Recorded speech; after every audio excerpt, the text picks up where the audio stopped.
Jätkus meie esimene püügipäev ning olime neljakesi Suurel jõel ja Ragnar toimetas Lisajõel. Mängib päris hästi, ilma painutamata.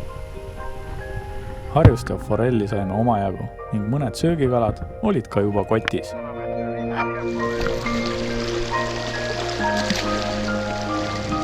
Ragnarile maksin ära kooliraha. Hakkas tulema.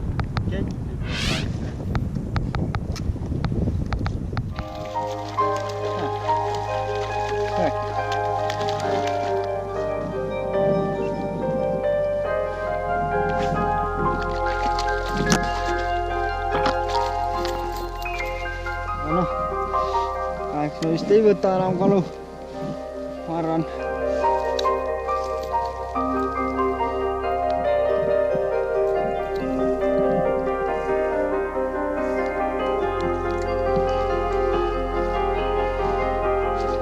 Nii, läheb esimene forell tagasi ka. Ja otsas. Väike harjus.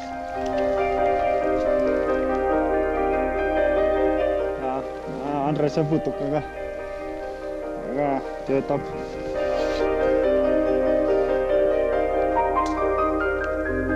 Väikene, aga küll suured ka tulevad. Siin oli vesi rahulikum ja madalam ning panin uuesti Andrese tehtud putuka otsa.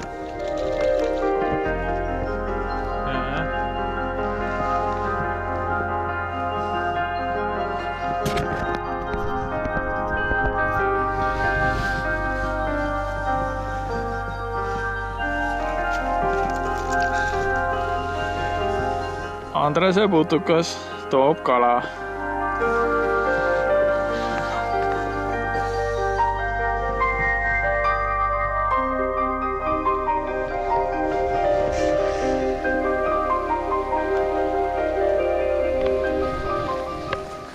Saame ka siin ikka veidike vihma.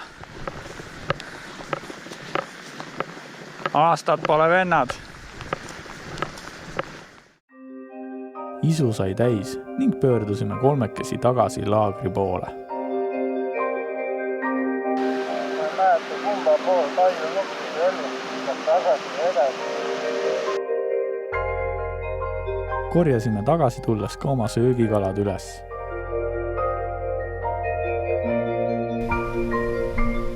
Andre aga jätkas püüki ning liikus edasi ülesvoolu.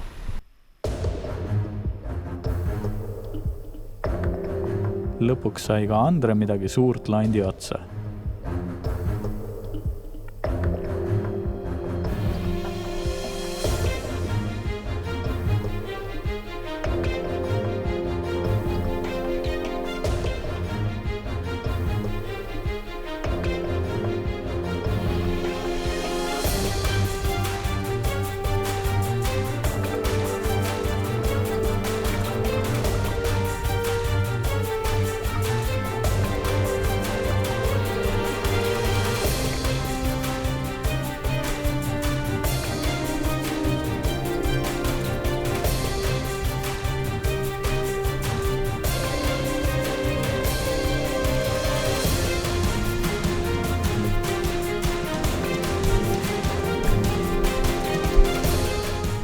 See oli suur meriforell.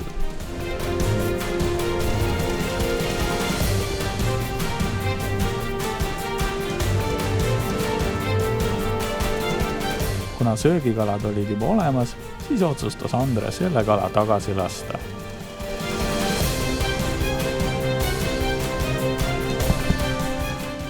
Landi karvades pole mitte midagi järgi. Kalad on kõik karvad ära kiskunud.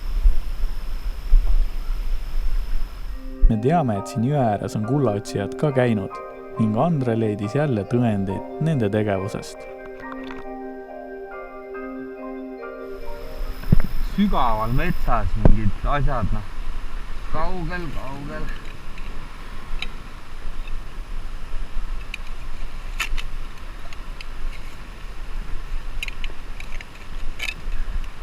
Seal eemal kivi vahel olid tööriistad. Ilmselt on siin kaevanud, kulda otsinud. See on ikka ilgelt kauge koht. siia saab jala ja matk kestab 10 tundi, noh. Aga näe, käivad. Ju siis midagi siin ikka leidub. Nüüd võis naerusuil tagasi laagrisse matkata. Päris kaugele olen tulnud. Laager on mingi 2 tunni kaugusel. Tuleb üks pikk jalutuskäik läbi metsa. Ilm selgines pisut ning Raivo, Hannes ja Hando olid juba 3 laagrisse jõudnud. Saime ühendust ka Ragnariga, kes ei saanud enam väga kaugel laagrist olla ning läksime teda drooniga otsima. Ja ei läinudki kaua aega, kui nägime Ragnarit raskete sarvedega meie poole kõndimas. Kolmapäev, 2. august. Meie esimene püügipäev Lapimaal see aasta. Eesmärk 1, Ragnari tempos püsida. Õnnestus. Eesmärk 2, mis see eelmine aasta tegemata, oli lõhe kinni püüda. Õnnestus. Reis on õnnestunud minu jaoks juba. Ma võtan paar tükki veel. Saab Ragnarile ta kooliraha nina alla hõõruda, mis ta ütles, et mul eelmine aasta maksmata oli. Jah, esimene püügipäev on selja taga ja sain ka ühe ilusa kala, meriforelli. Eelmised 2 aastat on olnud suht nutused minu jaoks. Esimene aasta sain ühe forelli ja teine aasta ainult harjuseid, ütleme nii, et tänase püügipäevaga ma võin öelda, et see reis on juba korda läinud.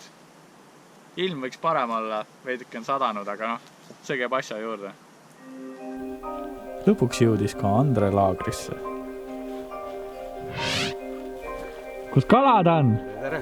See oleks liiga raske olnud, et kaasa võtta. Ei, isane oli tegelikult, ma ei hakanud võtma.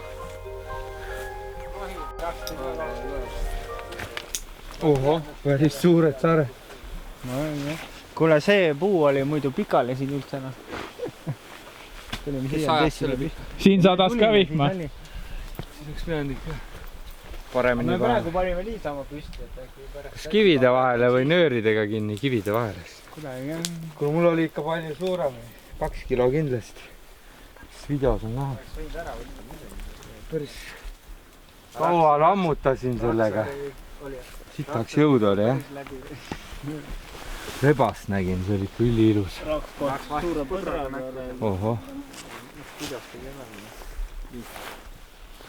Ja leidsin, täitsa seal, kus ma lõpetasin päris kaugel, sealt leidsin jälle tööriistad, kulda otsitud, augud ja mingi meisel ja kühvel.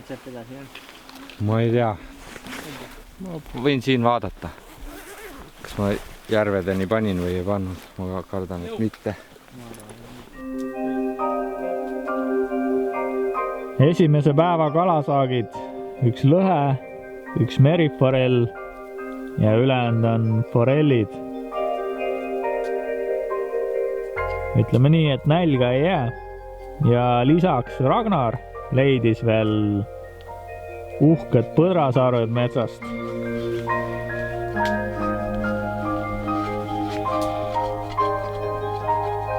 Raivo võtab need endale, sest tal on maakodu ja need saab sinna panna. Aga kõigepealt peab need ka tagasi tassima. Täna on siis 3. august nüüd ja on õhtu. Oli plaan siis selline, et võtan täna lisajõe ette ja poisid läksid siis suurele jõele, et kolitavad lõhet ja siis mõtlesin, et lähen tutvun lisajõega, kuna eelmine aasta mul jäi see tegemata. No mis siis on, siis mõeldud tehtud ja hommikul sõime kõhud täis ja panin siis kahlad selga ja võtsin ridva ja kukkusin siis astuma ja mõtlesin, et lähen kõrgemalt, et ei lähe mööda jõget. Et lähen suure kaarega mööda jõge ülesse ja tulen püüdes alla. Aga noh, juhtus nii, et poolel teel siis, üle poole tee oli käidud, leidsin sarved. Siuksed suured, suht kõrvuti olid ja midagi võtsin need siis kaasana. Ja eks ma siis neid tassisin nagu segane ühele poole ja teisele poole ja nagu kass oma poegadega. Aga lõpuks jõudsin ma siis nendega laagrisse. Raivo juba siin väikse altkäemaksu eest võttis need mult ära juba ja läheb, paneb kodus maale seina peale ja aga päris kihvt on, et kõrvuti olid need sarved põhimõtteliselt ja kaks suurt sarve, ma ei teagi, kuidas see põder käib nendega niimoodi vist ringi või, ma ei teagi. Kõrvuti nad olid ja vägevna. Püügiga oli siis niimoodi ja kuidas nüüd võtta, et seal ülemjooks oli täitsa kui, mõni üksik harjus tuli ja täitsa vaikus ja ühes sügavast august käis hull litakas ja see oli jõeforell, ma arvan, mingi äkki 2 kilo, üle 2 kilo. See segane ainult vee peal oligi ja tegi siukseid küünlaid ja asju ja läks minema, et püüdsin siin ühe nööriga. Ulmepeenikene oli ta, paksus oli 0,09 oli nööri paksus ja eks see oli see nööri viga või rulli viga, et ei oskagi nüüd öelda, et läks sõlme see nöör pidevalt kogu aeg ja pusimist oli palju ja eks see pusa oli ka sees ja ma ei saanud korralikult kerida ja eks see kala sellepärast nüüd ära läkski. Aga okei, vandusin, mis ma vandusin seal ja läks jupp aega mööda ja siis ma sain ühe jõeforelli. Oli 49,5 senti, ütleme 50 senti pikk oli jõeforell ja kaaluga 845 grammi, et niisugune püksirihm. Väga naljakas oli, mu tavaliselt on niisugune jõeforell on juba äkki 2 kilo või natukene peale. Ja siis põhimõtteliselt sama koha pealt, natukene allavoolu, aga lõik oli sama. Sain 50 senti jõeforelli, mis oli 1 kilo 35 grammi. Et ka pikkus on selline, et võiks nagu seda kaalu rohkem olla. Ja need jäidki mu viimasteks kaladeks selles suhtes selle jõe peal, et rohkem ei tulnud ja laagris oli ka nii pikk distants, et ma ei viitsinud enam eriti püüda ka ja kuna ma neid sarvi kaasas tassisin, siis oli väga-väga raske oli nagu ka püüda, et teed ühes kohas 2 viset, siis võtta need sarved jälle kaenlasse, käi jälle edasi, et tüütu oli ja siis ma mõtlesin, et kell ka palju ja hakkan siis laagri poole liikuma. Ja nüüd ma siis jõudsin laagrisse natukene enne kella 8 õhtul vist oli kell 7. Et päris pikk päev oli, väsitav oli, et niisugune 9-10 tundi jõe ääres, et päris karm. Aga kihvt, sarved leidsin, läksingi nagu ka niisuguse mõttega, et võiks sarved leida, ja täitsa leidsingi sarved, aga niisugune jackpot oli lahene. Ja teised poisid käisid siis suure jõe ääres, nemad said siis lõhet ja meriforelli ja jõeforelli ja kala meil on, et siis õhtul sööme jälle kõvasti kala,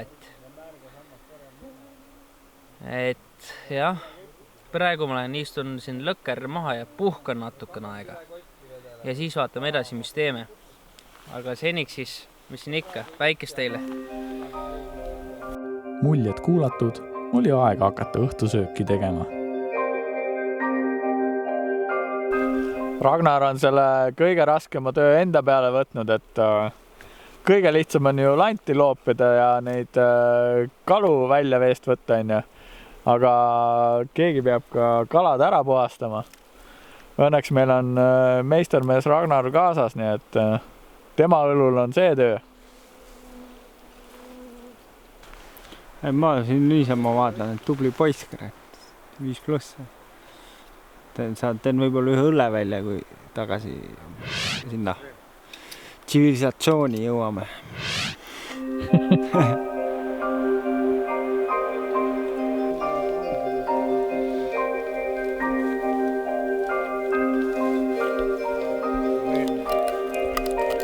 Jess, minu kala, minu püütud kala. täna sai pikk püügipäev tehtud. Isegi liiga kaugele mindud, et päris raske oli sealt tagasi tulla pärast. Tasus muidugi ära.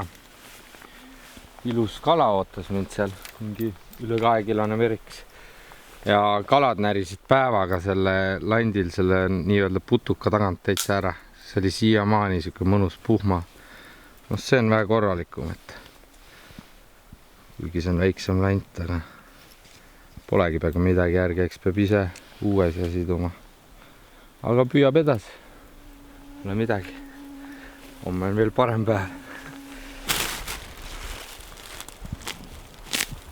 Mis sa teed, Ando?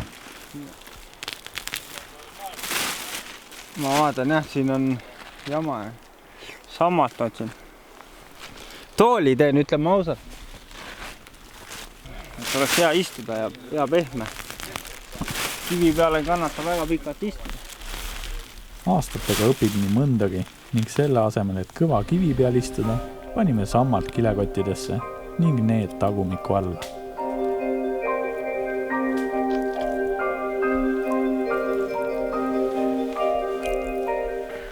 Ei, ma mõtlesin, mis see on, kiire ots siit sealt, aga vaata, kui varbad ei oleks haiged. Vana vigastus, vaata, see ju hakkab kohe. Ja.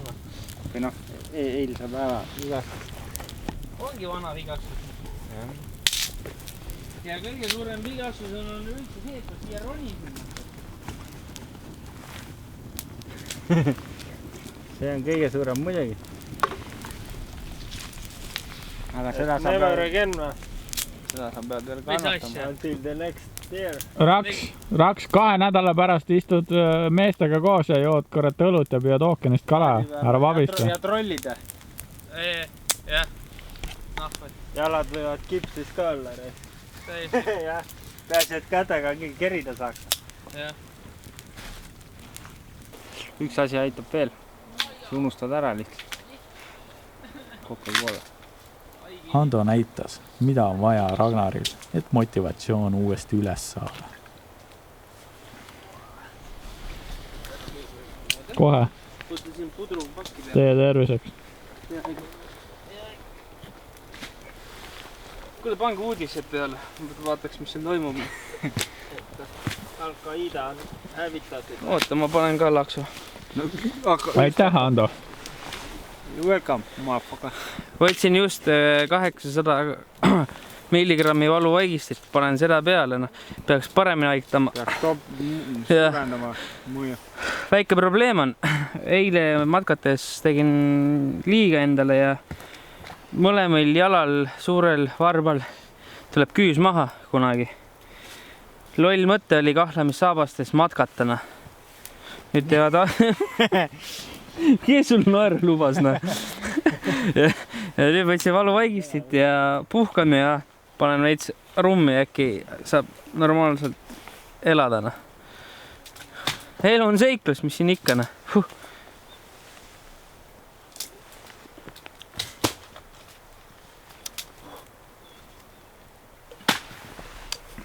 Päris hea oli. Siin on meil siis teine telk, kus ööbivad Ragnar ja Hando. Et üks neist olen mina, kes veel ei tea. Ja matkakotid olid neil ka ikka üsna rasked. Aga mille pärast, seda ma kohe teile näitan. Vaatame vasakule. Oi. Ja vaatame paremale. Ja sama lugu. Nüüd me siis teame, miks need matkakotid olid nii rasked. No ma võin öelda 2 sõna, et kuiva sokki ei ole, kuiva püksi ei ole. Aga õlu on kõige parem kuivatus. Peaasi, et ära tassisime, see oli enne võrdlemine eelmise aastaga võrdlus. Eelmine aasta tõime natuke vähem, aga see aasta lahjemad ei saa olla. Aga üldiselt tuli puhkama. Kala ei tulnud püüdma. No. See on värske. Lihtne, siit tuleb praekala, soola, pipar, kõige parem. Muud jama ei ole vaja panna. tegime süüa, võtsime napsu ja muljetasime ümber lõkke, kuniks pimedaks läks.